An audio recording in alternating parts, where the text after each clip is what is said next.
राज्याचे मुख्यमंत्री एकनाथ शिंदे यांच्या नेतृत्वाखाली अयोध्या दौरा सुरू झालाय।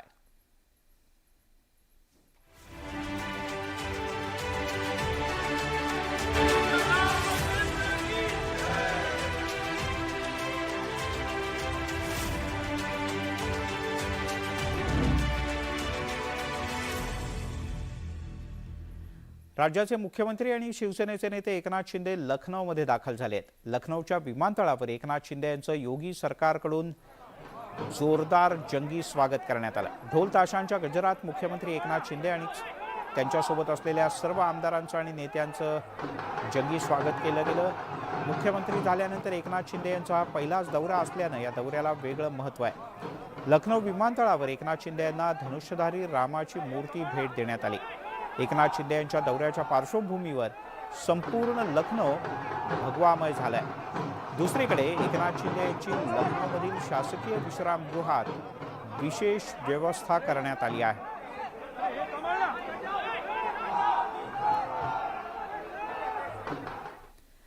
तर राज्याचे उपमुख्यमंत्री देवेंद्र फडणवीस हे सुद्धा उद्याला अयोध्येत दाखल होत आहेत। मुख्यमंत्री एकनाथ शिंदे यांनी या संदर्भातली माहिती दिली। दरम्यान मुख्यमंत्री शिंदेंच्या सोबत भाजपचे मंत्री गिरीश महाजन, रवींद्र चव्हाण, राधाकृष्ण विखे पाटील हे सुद्धा अयोध्येत दाखल झाले आहेत। तसंच उद्या मुख्यमंत्री शिंदे आणि उपमुख्यमंत्री देवेंद्र फडणवीस हे शरयूच्या तीरावर एकत्रितपणे आरती करणार आहेत।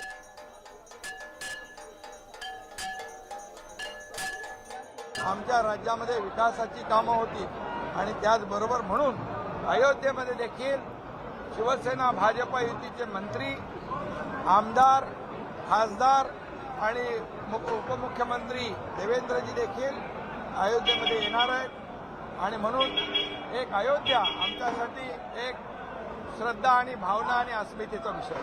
आताही सगळे मंत्री इकडचे आता सिटिंग मंत्री आहेत ते आले होते, त्याचबरोबर काही माजी आमदार आले होते, माजी खासदार आले होते स्वागतासाठी बीजेपीचे। आमच्याबरोबर स्वतः गिरीशजी महाजन आहेत, रामजी शिंदे आहेत आणि उद्या स्वतः उपमुख्यमंत्री देवेंद्रजी फडणवीस साहेब या ठिकाणी येणार आहेत। भाजपचे कोणकोणते नेते एकनाथ शिंदे यांच्यासोबत या अयोध्या दौऱ्यात सहभागी होत आहेत त्यावर एक नजर टाकूयात। गिरीश महाजन, संजय कुटे, राधाकृष्ण विखे पाटील आणि राम शिंदे हे आजच एकनाथ शिंदे यांच्या सोबतच विमानानं अयोध्येत पोहोचलेत। उद्याला देवेंद्र फडणवीस, राज्याचे उपमुख्यमंत्री सुरेश खाडे, कामगार मंत्री मंगेश चव्हाण, भाजपचे आमदार रवींद्र चव्हाण, सार्वजनिक बांधकाम मंत्री हे सुद्धा दौऱ्यात सहभागी होणार आहेत। यासोबतच सुधीर मुनगंटीवार ते राज्याचे वन आणि सांस्कृतिक मंत्री आहेत। यासोबतच भाजपचे नेते मोहित भारतीय हे सुद्धा सहभागी होतील। पहिल्या वेळेस आले होतो ज्यावेळेस 1992 साली राम मंदिराचं आंदोलन झालं होतं, त्यावेळेस भाजप शिवसेनेचे सगळे कार्यकर्ते एकत्रित होते आणि त्याच्यानंतर हा आज योग येतोय की भारतीय जनता पार्टी आणि शिवसेनेचे सगळे कार्यकर्ते, आमदार, मंत्री आज या ठिकाणी रामलल्लाचं दर्शन घेण्यासाठी आलेले आहेत। मुख्यमंत्र्यांबरोबर सगळे मंत्री महोदय आणि भाजप शिवसेनेचे सगळे कार्यकर्ते एकत्रित येत आहेत। शेवटी हा जो एक संघपणा आहे, हिंदुत्वाचा विचार घेऊन आम्ही राज्यामध्ये काम करतोय। ज्यांनी हिंदुत्वाची फारकत घेतली, हिंदुत्वाच्या विचाराला तिलांजली दिली, मला वाटतं त्यांना याचं महत्त्व कळणार नाही आणि म्हणून पुन्हा एकदा राज्यामध्ये भारतीय जनता पक्ष, शिवसेनेचं युती सरकार राज्यामध्ये आहे, एकत्रपणे येणं याच्यामध्ये एक वेगळा आनंद आणि वेगळं समाधान आहे। ही जी शिवसेना एकनाथ शिंदेची ती बाळासाहेबांच्या विचाराची शिवसेना आहे आणि त्यामुळे आम्ही सगळे सोबत आहोत। आमची तत्व एक आहे, आमचे विचार एक आहेत आणि त्यामुळे आम्ही अगदी घट्ट युती आमची आहे। ही खरं ओरिजिनल शिवसेना आहे आणि म्हणून मला वाटतं की आम्ही सोबत आहोत, राज्यामध्ये मंत्रिमंडळात सोबत आहोत आणि या ठिकाणी आम्ही दर्शनासाठी सोबत आलेलो आहोत। मुख्यमंत्री एकनाथ शिंदे यांचा उद्याचा दौरा कसा असणार आहे त्यावर एक नजर टाकूयात। सकाळी साधारण 10:30 वाजता लखनौहून हेलिकॉप्टरने मुख्यमंत्री एकनाथ शिंदे हे अयोध्येत पोहोचतील।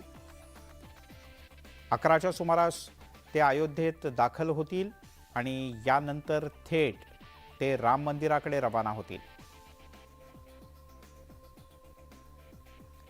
साधारण दुपारी 12च्या सुमारास राम मंदिरामध्ये महाआरतीचं आयोजन करण्यात आलं आहे। या महाआरतीमध्ये एकनाथ शिंदे यांच्यासह त्यांच्यासोबतचे सर्व आमदार, कार्यकर्ते, मंत्री सहभागी होणार आहेत। 12:30 वाजता राम मंदिराच्या जे काम सध्या सुरू आहे उभारणीचं त्याची पाहणी करण्यात येईल। 2:30 वाजता अयोध्येमध्ये एका पत्रकार परिषदेचं आयोजन करण्यात आलं आहे। त्यानंतर 3:30च्या सुमारास अयोध्येतल्या सर्व साधू महंतांची मुख्यमंत्री एकनाथ शिंदे भेट घेणार आहेत, त्यांच्याकडनं आशीर्वाद घेणार आहेत. संध्याकाळी 6 वाजता शरयूच्या तीरावर मुख्यमंत्री, उपमुख्यमंत्री आणि सर्व नेते एकत्रितपणे शरयूची आरती करतील. यानंतर रात्री 9 वाजता उत्तर प्रदेशचे मुख्यमंत्री योगी आदित्यनाथ यांच्यासोबत भेट असणार आहे.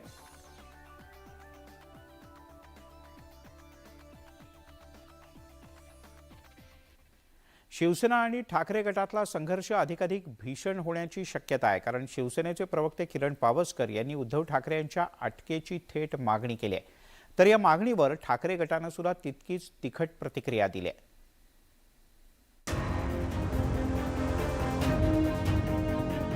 शिवसेना आणि ठाकरे गटातला संघर्ष आता अटकेच्या मागणीपर्यंत पोहोचलाय. उद्धव ठाकरे यांनी केलेल्या फडतूस वक्तव्याची आठवण किरण पावसकर यांनी करून दिली. आतापर्यंतचं उद्धव ठाकरे यांचं वर्तन बघता राज्य सरकारनं उद्धव ठाकरे यांच्यावर कारवाई करण्याची मागणी पावसकर यांनी केली आहे. 100% कारवाईवर आपण सगळ्यांना म्हणतो की न्याय हा सर्वांना एकच आहे. बरं, दोघांचं कॅलिबर बघाल तर तसंच आहे. ते माजी मुख्यमंत्री आहेत, हे माजी मुख्यमंत्री आहेत. हे तर केंद्रामध्ये मंत्री राहतात आणि याची मागणीच नुसती नाही, मी मागणी करण्याची गरज नाही. हे खरं म्हणाल तर जनतेकडनं आलेलं आहे की तुम्ही त्यांना हा न्याय दिला, याला काय, त्यांना ते जेवणावरनं उठवलंय तुम्ही. असे काय होते की ते देश सोडून चालले होते कुठे? किरण पावसकर यांनी नारायण राणे यांना झालेल्या अटकेच्या मुद्द्यावरून उद्धव ठाकरे यांच्यावर निशाणा साधला. नारायण राणे यांना तत्कालीन महाविकास आघाडी सरकारनं अटक केली होती. तत्कालीन मुख्यमंत्री उद्धव ठाकरे यांच्या विरोधात नारायण राणे नेमकं काय म्हणाले होते ते पुन्हा पाहूयात. त्याशी नाही काय, किती वर्ष आली देशाला संतुलन? हिरक महोत्सव काय हे असतं तर कानाखालीच चढवलीस, हे असतं तर कानाखालीच चढवलीस. शिवसेनेनं थेट उद्धव ठाकरे यांच्यावर कारवाई करण्याची मागणी केल्यानं ठाकरे गटाकडून सुद्धा जशास तसं उत्तर देण्यात आलंय. राज्यात सुरू झालेलं फडतूस आणि काडतूस राजकारण आता नेत्यांच्या अटकेच्या मागणीपर्यंत जाऊन पोहोचलंय. एकंदरीतच राजकीय पक्षांमध्ये निर्माण झालेली कटुता आणि जवळ येत असलेल्या निवडणुका पाहता हा संघर्ष कोणत्या वळणावर जाणार हा प्रश्न आता निर्माण झालाय. Bureau report, news 18 Lokmat.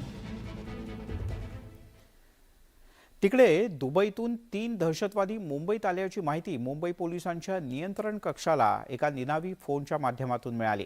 त्यामुळे मुंबई पोलिसात एकच खळबळ उडाली. सकाळी 3 दहशतवादी दुबईहून मुंबईत घुसले आहेत आणि त्यांचे पाकिस्तानशी संबंध असल्याचा दावा करणारा फोन आला होता. या अज्ञात व्यक्तीनं आपलं नाव सांगितलं नाही. मुंबई पोलिसांच्या सूत्रांनी दिलेल्या माहितीनुसार अज्ञात लोकांनी मुंबई पोलिसांच्या नियंत्रण कक्षाला फोन करून 3 दहशतवादी मुंबईत आल्याची माहिती दिली. शुक्रवारी पहाटे हे 3 दहशतवादी दुबईहून आले असून ते पाकिस्तानचे असल्याचा दावा माहिती देणाऱ्या अज्ञात व्यक्तीनं केला.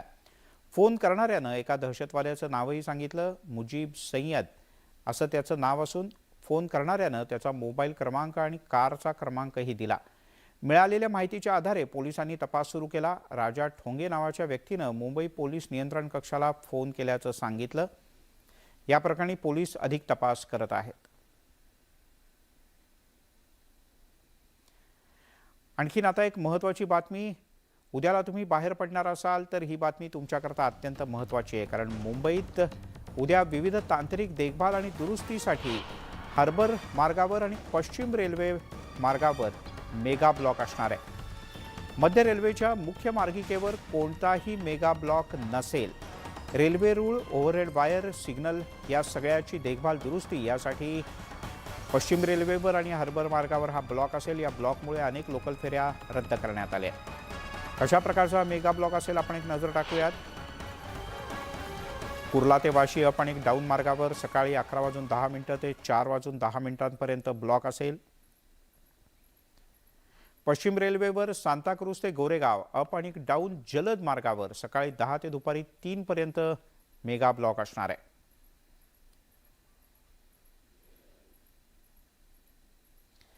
आणि आता बातमी बुलेट ट्रेनची. मुंबई अहमदाबाद बुलेट ट्रेन मार्गावरच्या मुख्य आकर्षणाचा भाग असलेला 21 किलोमीटर लांबीचा वांद्रे कुर्ला संकुल ते शीळ फाटा हा बोगदा आणि या बोगद्याच्या कामासाठी आर्थिक निविदा उघडण्यात आलेत. 21 किलोमीटर लांबीच्या या बोगद्यांपैकी ठाणे खाडीतून जाणारा 7 किलोमीटर लांबीचा बोगदा देशातला पहिला समुद्राखालचा बोगदा असणार आहे. National high speed rail corporation limited न मुंबई आणि अहमदाबाद बुलेट ट्रेन प्रकल्पासाठी 21 किलोमीटर लांबीच्या बोगद्याच्या कामाकरता आर्थिक निविदा उघडल्या असून C2 पॅकेजच्या या कामासाठी 2 कंपन्यांनी निविदा भरल्यात. मेसर्स अपकॉन्स इन्फ्रास्ट्रक्चर कंपनीनं सगळ्यात कमी बोली लावल्याचं कळतं. मुंबई महानगरपालिकेनं मंडईचं भाडं वाढवलंय आणि ही वाढ 5 ते 10% नाही तर थेट 100% करण्यात आले. महानगरपालिकेच्या या निर्णयाचा फटका सर्वसाधारण दुकानदारांना बसतोय आणि त्यांनी महापालिकेच्या निर्णयाचा विरोध केला असून मुख्यमंत्र्यांना सुद्धा याबद्दल पत्र लिहायचं ठरवलं आहे. ही बाब अन्यायकारक असल्याची भावना दुकानदार व्यक्त करतायत. मुंबईतल्या गांधी मार्केटमध्ये 288 गाळेधारक आहेत. गांधी मार्केट ही मुंबईतली महापालिकेची मंडई असून इथले सर्व दुकानदार मुंबई महापालिकेचे भाडेकरू आहेत. मुंबई मनपानं काही दिवसांपूर्वीच त्यांना भाडेवाढ होण्याच्या संदर्भातली नोटीस बजावली होती. मात्र ही भाडेवाढ इतकी मोठी असेल याची कल्पना नव्हती असं या दुकानदारांचं म्हणणं आहे. याशिवाय त्यावर GST आकारला जातो, त्यामुळे भाड्यात झालेली वाढ दुकानदारांसाठी खूपच त्रासदायक ठरू शकते. मुंबई मनपानं एकूण स्क्वेअर फुटाच्या प्रमाणात भाडं आकारायला सुरुवात केली, त्यामुळे दुकानदारांचं कंबरडं मोडलंय. मेजॉरिटी 70 to 80% फुल ईयर्स का रेंट देते हैं हम लोग. फुल ईयर का रेंट दे दिया. लास्ट ईयर हमने रेंट दिया था मार्च में दिया था, मार्च 2022 में दिया था. अभी हमारा ड्यू होता था मार्च 2023 में. तो अभी हम लोग भरने गए तो हमें जानकारी मिली कि हमारा रेंट बहुत बढ़ गया. रेंट भी ऐसा बढ़ा है कि कोई 200% हो गया, कोई 300% हो गया. इन्होंने टोटल स्क्वायर फुट वाइज कर दिया. भाई ऐसा नहीं होना चाहिए और कोई भी कानून ऐसा नहीं है कि आप अचानक लेटर दे दो हमने रेंट इतना कर दिया. रेंट इतना बढ़ा रहे हैं. एक रेट की मार्केट होने के पर इनको फैसिलिटी भी देनी चाहिए. टॉयलेट्स हम लोग खुद चलाते हैं, सिक्योरिटी हम लोग खुद अरेंज कर रहे हैं. BMC की तरफ से हमारे को कुछ भी नहीं मिल रहा है. बदलापूरमधील डम्पिंग ग्राउंडचा प्रश्न चांगलाच पेटलाय. बदलापूरकरांनी उल्हासनगर आणि अंबरनाथचा कचरा बदलापूर शहरात टाकायला कडाडून विरोध केलाय. या डम्पिंगच्या विरोधात महाविकास आघाडीच्या माध्यमातून आंदोलन करण्यात आलं. कचऱ्याच्या गाड्या अडवून हे आंदोलन अधिक तीव्र स्वरूपात केलं जाईल असा इशारा बदलापूरकरांनी दिलाय. तर दुसरीकडे या संदर्भात आता न्यायालयात याचिका दाखल करण्याची तयारी सुद्धा सुरू झाली आहे. या आंदोलनानंतर भविष्यात बदलापूरच्या डम्पिंगचं आंदोलन आणखी चिघळण्याची शक्यता निर्माण झाली. मुलुंडला हरिओमनगरमध्ये डम्पिंग होतं. कधीच त्याच्यावर प्रक्रिया झालेली आम्ही बघितली नाही. दिव्याला एवढं मोठं डम्पिंग होतं, कधीही आजपर्यंत त्याच्यावर प्रक्रिया झालेली बघितली नाहीये.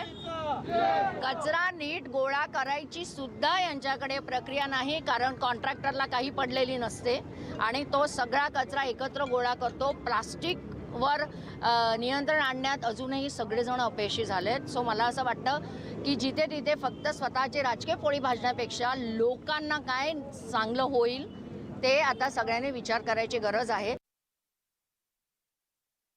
आज दिवसाला आमच्याकडचा कचरा फक्त 50 ते 60 टन जातोय, परंतु या 2 नगरपालिकांचा कचरा आल्यानंतर 500 ते 600 टन दिवसाचा कचरा या शहरामध्ये पडणार आहे आणि याचा त्रास आमच्या बदलापूरकरांना होणार आहे. म्हणून आम्ही या बदलापूरकरांसाठी हे आंदोलन करतोय.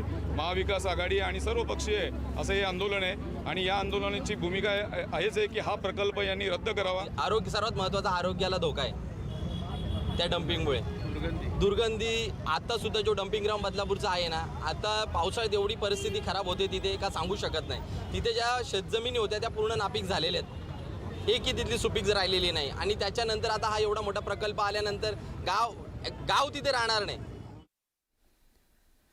नवी मुंबई शहराला पाणीपुरवठा करणाऱ्या भोकरपाडा जलशुद्धीकरण केंद्र आणि मोरबे धरण ते दिघा या मुख्य जलवाहिनीवर देखभाल दुरुस्तीची अतिशय महत्त्वाची कामं तातडीनं करण्यात येणार आहेत. त्यामुळे सोमवारी सकाळी 10 ते मंगळवारी सकाळी 10 वाजेपर्यंत भोकरपाडा जलशुद्धीकरण केंद्रातून होणारा पाणीपुरवठा 24 तासांसाठी बंद ठेवण्यात येणार आहे. तर मंगळवारी संध्याकाळी सुद्धा कमी दाबानं पाणीपुरवठा होईल. त्यामुळे शहरातल्या नागरिकांनी 2 दिवसात पाण्याचा जपून वापर करावा असं आवाहन नवी मुंबई महापालिका प्रशासनानं केलं आहे. मुंबईतल्या अतिधोकादायक इमारतींची यादी महानगरपालिकेनं जाहीर केली असून ही संख्या 216 इतकी आहे. यामध्ये सर्वाधिक 114 इमारती या पश्चिम उपनगरातल्या आहेत. यातील शहरातील 36 आणि पूर्व उपनगरातील 66 इमारतींचा समावेश आहे. मुंबईतील अतिधोकादायक आणि मोडकळीस आलेल्या इमारतींची संख्या काही वर्षांपूर्वी खूप जास्त होती. त्यामुळे पावसाळ्यात इमारती पडण्याच्या दुर्घटनांचं प्रमाण सुद्धा जास्त होतं. दरम्यान आता मुंबईतील अतिधोकादायक 216 इमारतींपैकी 110 इमारतींशी संबंधित प्रकरणं न्यायालयात आहेत. इतर 9 इमारतींची प्रकरणं तांत्रिक सल्लागाराकडे आहेत. त्यामुळे उर्वरित 97 इमारती पावसाळ्यापूर्वी रिकाम्या करून पाडून टाकण्यासाठी अतिक्रमण निर्मूलन विभागाच्या वतीनं कारवाई केली जाणार असल्याचं कळतं.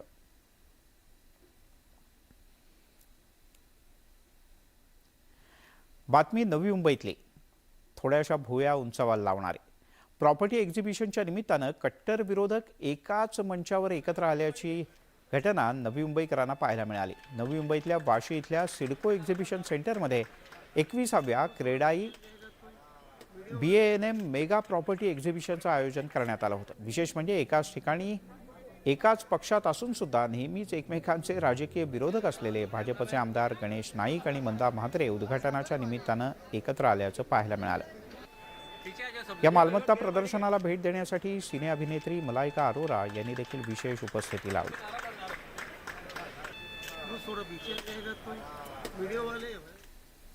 बेलापूर इथं सुरू असलेल्या वाशी दिवाणी आणि फौजदारी न्यायालयाच्या संकुलामध्ये आजपासून जिल्हा न्यायालय सुरू झालंय. दरम्यान नवी मुंबई न्यायालय हे देशातील पहिलं पेपरलेस अर्थात डिजिटल न्यायालय ठरलं आहे. ई फायलिंग आणि डिजिटल कोर्टाच्या संकल्पनेनंतर या उपक्रमाला सर्वच स्तरातून विरोध झाला.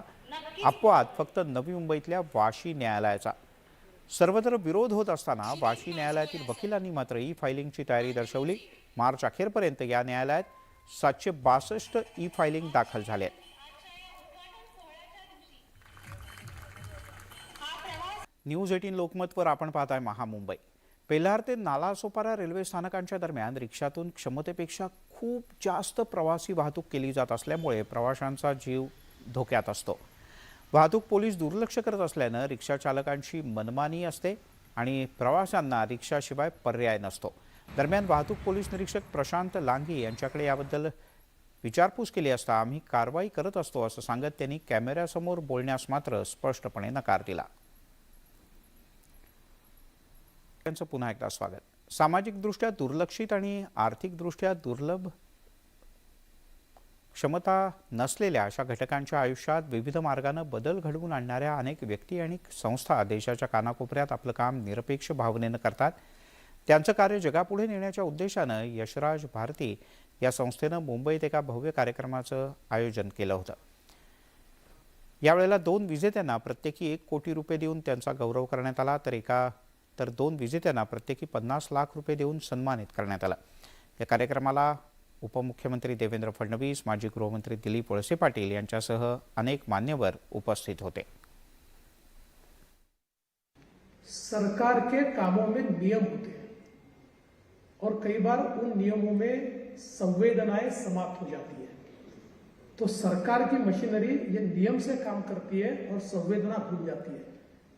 लेकिन जो एनजीओज होते हैं, जो सिविल सोसाइटी होती है, जो व्यक्ति अपने मन से कार्य करते हैं, तो उनमें संवेदनाएं होती है.